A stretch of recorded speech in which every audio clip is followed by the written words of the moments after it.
चलो चलिए इस यानी हम लोग जो प्रश्नावली अच्छा 9वीं का जो गणित पढ़ रहे थे चैप्टर नंबर 9 वृत्त जो था तो उसके प्रश्नावली पढ़ने का काम किए थे 9.2 का दूसरा प्रश्नावली पढ़ लिए थे तो उसमें 1 से 6 तक का प्रमेय यूज किया गया था।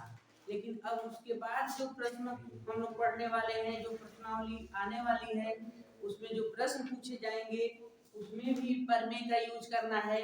जो हम प्रमेय नंबर 7 नोट किए हैं तो प्रमेय नंबर 7, 8 और प्रमेय नंबर 10 जो आपको पढ़ना है वो बहुत महत्वपूर्ण होंगे। ठीक है तो यहाँ पर देखिए प्रमेय नंबर 7 कह रहा है कि वृत्त के केंद्र पर बना कोण वृत्त की परिधि पर बने कोण का 2 गुना होता है। या ऐसे पढ़ सकते हैं वृत्त के परिधि पर बना कोण वृत्त के केंद्र पर बने कोण का आधा होता है। वृत्त के अगर परिधि आप पहले बोल देते हो तो कहेंगे वृत्त के परिधि पर बना कोण केंद्र पर जितना बनता है उसका आधा होता है। या पहले अगर केंद्र की बात करते हैं तो आप कह सकते हो कि वृत्त के केंद्र पर बना कोण परिधि पर बने कोण का 2 गुना होता है। अब कैसे यहाँ पर अगर हम फिगर ड्रा करते हैं तो देखो यहाँ पर जैसे मान लो ये सर्किल हो गई है। अब कोण बनेगा कैसे तो मान लो इसका यहाँ पर कहीं सेंटर है ओ ठीक है तो आपको एक जीवा लेना होगा। मान लो ए भी एक जीवा है तो मान लो इसका रेडियस जब हम लेंगे तो किसी भी कंडीशन में लेंगे वो इक्वल होगा। ठीक है तो अगर हम ओ को ए से मिला दें और ओ को बी से मिला दें तो ये दोनों इक्वल है। और ये जो जीवा है ये क्या है जीवा है तो जीवा द्वारा यानी जितना लंबा जीवा है तो उसे एक चाप बना तो इससे केंद्र पर कोण बन रहा है यानी जितनी लंबी जीवा है तो हम क्या किए हैं त्रिज्या को मिलाए हैं तो त्रिज्या दोनों त्रिज्याओं के बीच में एक कोण बन रहा है। ठीक है लेकिन अगर इन्हीं जीवा के दोनों सिराओं को परिधि पर अगर आप कहीं मिला दें ऐसे मिला दें ठीक है ऐसे मिल गया ना तो यहाँ पर नाम दे देते हैं पी। तो अब यह एक त्रिभुज बना दिया तो यहाँ भी तो कोण बना। ठीक है तो यही प्रमेय कर रहा है कि वृत्त पर बना कोण यहाँ पर बनने वाले कोण का 2 गुना होता है। तो इसका ये मतलब हो गया उल्टा अगर करें तो यहाँ का कोण इसके कितना होता है अगर यहाँ थीटा है तो यहाँ थीटा/2 हो जाएगा। ठीक है अब देखो अगर थीटा यहाँ पर मतलब यूज किए हैं अगर थीटा का यूज न करें या थीटा/2 का यूज न करें मन में सोचो अगर सपोज करो अगर यहाँ पर हम 50 लिख दें तो यहाँ पर 25 हो जाएगा। ठीक है अगर यहाँ पर 80 लिख दें तो यहाँ पर 40 हो जाएगा। मतलब आपको केंद्र पर अगर कोण दिख रहा हो तो उसका आधा उसके परिधि पर आपको बताना होगा। कभी कभी फिगर देख कर ही आंसर बताने के लिए आपको एग्जाम में दे दिए जाएंगे। एग्जाम में फिगर दे देगा और कहेगा कि मतलब चलो यहाँ पर अगर दे दिया है 30 और कह रहा है कि केंद्र पर बताओ कितने डिग्री का एंगल बन रहा है तो आप परिमेय को जानेंगे याद रखे रहेंगे तो आप यहाँ कहेंगे कि 60 अंश का कोण बनता है। ठीक है यहाँ पर 80 दे दिया है तब क्या कहोगे यहाँ पर 160 अंश का कोण बनता है। ठीक है तो उसका 2 गुना कर देना है। लेकिन अब इसको प्रूफ करना है क्यों ऐसा क्यों। ठीक है चलो चलो आओ अब इसको हम आपको दिखाते हैं। ठीक है अब देखिए यहाँ पर लिखेंगे वृत्त की जीवा ए बी है। ठीक है और ओ ए बराबर ओ बी त्रिज्या है। अगर ओ को हम बी से मिला दें तो भी तो त्रिज्या है तो आप लिख सकते हो ओ बी बराबर होगा तो आप यहाँ ब्रैकेट में कर दोगे कि ये त्रिज्या है। ठीक है ये त्रिज्याएं हैं तो किसी भी कंडीशन में सेम हो सकते हैं। ओ ए ओ बी ओ पी ठीक है और देखो यहाँ पर यहाँ पर ऐसे हम आगे तक बढ़ा दे रहे हैं, यहाँ पर नाम दे देते हैं यम। ठीक है, अब हमको ये प्रूव करना है कि यहाँ एक टोटल कोण, मतलब आप यहाँ पर दिखा देते हैं, हमको सीधा करना है कि ए ओ बी का मान, कोण ए ओ बी का मान 2 गुना है ए टू ए पी बी के। ठीक है, इस कोण का कोण 2 गुना है, ये प्रूफ करना है। ठीक है, तो अब देखो, अब ये त्रिज्याएं हैं तो सेम हो गई। अब थोड़ा सा एक पल के लिए ये देखिएगा, अगर हम ये बात करें ए ओ पी त्रिभुज ए ओ पी में, ठीक है, ए ओ पी आपको दिख रहा होगा, तो यहाँ पर ये बताओ, यह यानी ओ पी और ओ ए बराबर हो जाना है इस त्रिभुज का। तो अगर इस त्रिभुज में देखें ओ ए बराबर ओ पी, 2 भुजा बराबर है, तो जब किसी त्रिभुज की 2 भुजाएं बराबर होती है तो उनके 2 कोण भी बराबर होते हैं। यानी समद्विबाहु त्रिभुज के यानी बराबर भुजा के सामने का कोण बराबर होते हैं। तो हम ये लिखेंगे कि ओ ए पी बराबर है ओ पी ए के, ओ ए पी यहाँ का कोण बराबर है ओ पी ए के, यानी इस कोण के बराबर है। ठीक है, गुड। अब आ जाओ, अगर ये बताओ, अगर हम ये जानना चाहते हैं, हमारा संबंध तो इनसे लेना है ना, अगर हम यह निकालना चाहें इसका मान, किसका मान, ए ओ एम का मान, ए ओ एम, आ जाओ यहाँ लिखेंगे कोण ए ओ एम। अगर इस त्रिभुज की बात करें ना, त्रिभुज दिख रहा है ना ए ओ पी, अगर ए ओ पी सपोज करो ये त्रिभुज है ए ओ पी, तो अगर इस लाइन को हम आगे तक बढ़ा दिए हैं तो यह कैसा कोण होगा, बाह्य कोण होगा, बाहर का कोण है, उस त्रिभुज के अंदर कोण नहीं है, बाहर का कोण है। ठीक है, तो हम ये कहना चाहते हैं ए ओ एम बाह्य कोण है, बाह्य कोण, बाह्य कोण है यहाँ पर इस त्रिभुज का बाह्य कोण। अगर मान लो अगर इसमें अगर हम इधर बढ़ा देते हैं तो यह बाह्य कोण हो सकता है, चाहे ऐसे बढ़ा दें तो इधर का बाह्य कोण हो सकता है, यानी त्रिभुज का बाहर का कोण बात होती है। ठीक है, थोड़ा सा ध्यान देंगे। तो अगर ये बाह्य कोण है तो त्रिभुज का बाह्य कोण अपने पड़ोसी को छोड़कर बाकी लोगों के योग के बराबर होता है। मतलब यह जो कोण है, यहाँ देखो, इतना को छोड़ दो, इसको नहीं लेना है, इसको और इसको ले लो।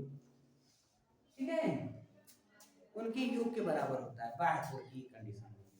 तो हम यहाँ लिखेंगे ए ओ एम बराबर है किसके, कोण O A P plus O A P plus O P A, O P A, मतलब यह अकेले इनके और इनके योग के बराबर है। आपको रूल पता होना चाहिए, त्रिभुज का बाह्य कोण त्रिभुज के आंतरिक अन्य कोणों के योग के बराबर होते हैं।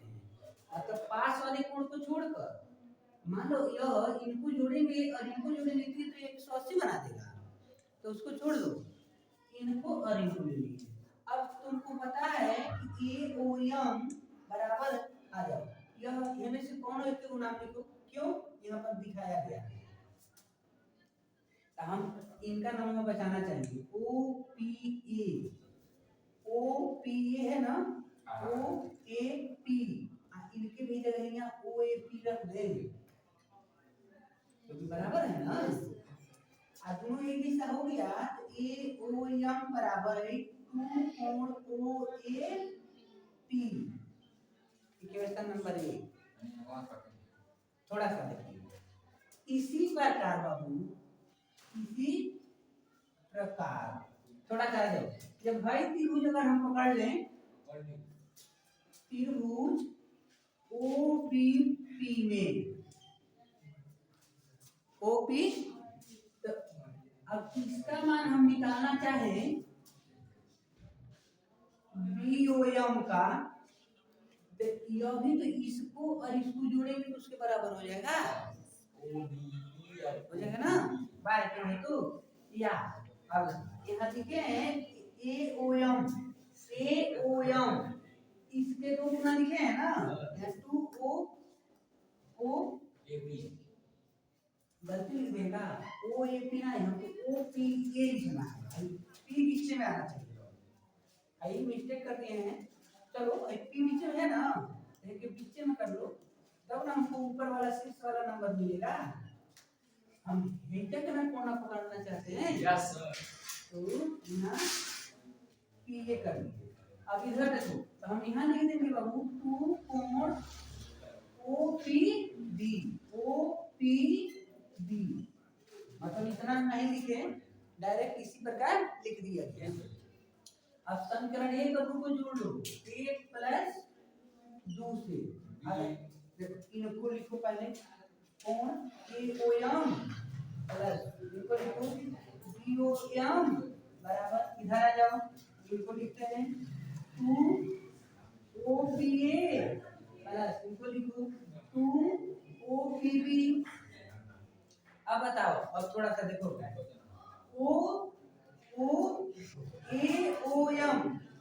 AOM में BOM जोड़ ले तो हम AOB लिख देंगे ना,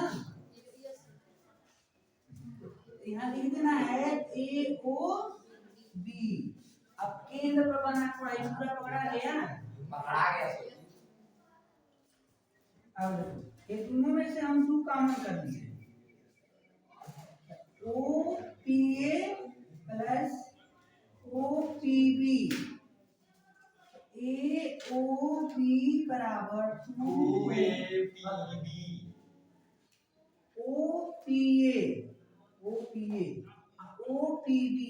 OPB जब हम इसको जोड़ेंगे तो हो जाएगा APE। अब यही बात हमको सिद्ध करनी है, ठीक है। तो इस तरीके से आप कर सकते हो कि वृत्त के केंद्र पर बना कोण वृत्त के परिधि पर बने कोण का 2 गुना होता है।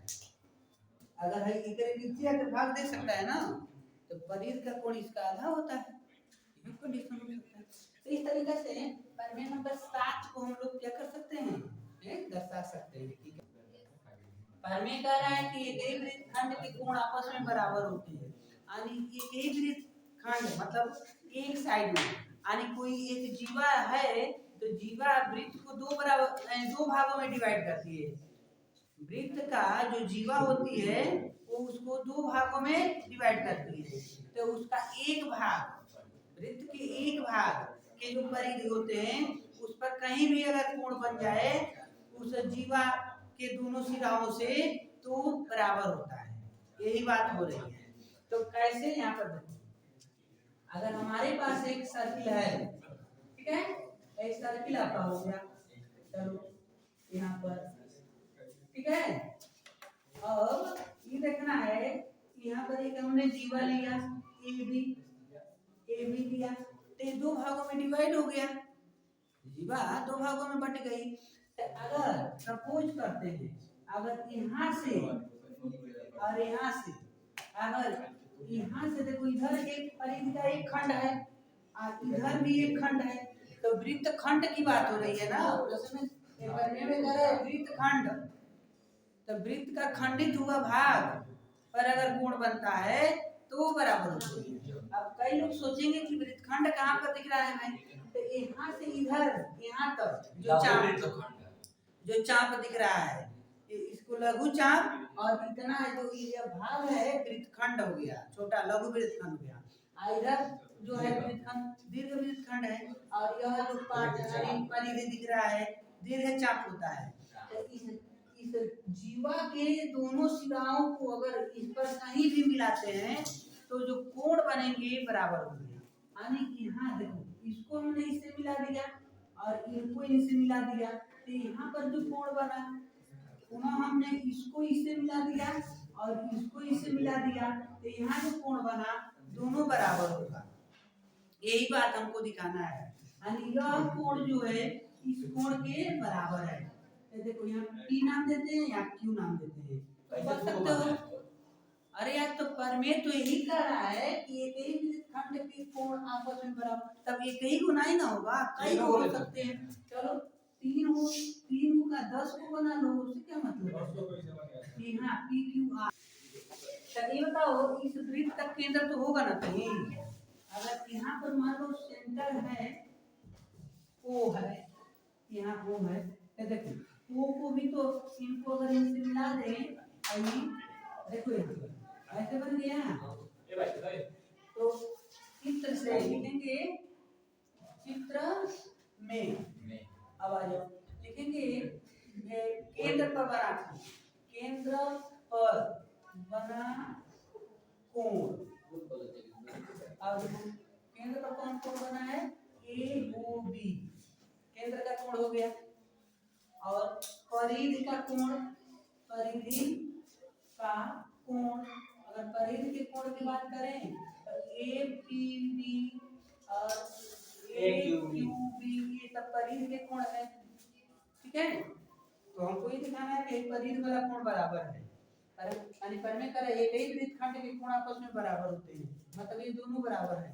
इसके पहले हमने कई कोण दिखाया था, उस सब के सब इसी तरीके से कह देंगे कि बराबर है। कैसे बराबर है यहाँ पर, अभी हमें प्रमेय 60 पढ़े हो कि वृत्त के केंद्र पर बना कोण वृत्त के परिधि पर बने कोण का 2 गुना। ठीक है, तो उल्टा वृत्त के परिधि पर बना कोण वृत्त के केंद्र पर बने कोण का आधा। तो यहाँ पर में आप लिख लीजिए, हम सीधे यहाँ लिख रहे हैं कि ए ओ बी का कोण ए ओ बी बराबर है 2 कोण ए पी बी से। ठीक है, ऐसा होगा ए ओ बी का मान ए पी बी के 2 गुना है, वहां भी जाना है। ए ओ बी अगर इसको जोड़ सकते इसके में तो 2 गुना है, आप लिखेंगे 2 कोण ए क्यू बी, क्वेश्चन नंबर 2।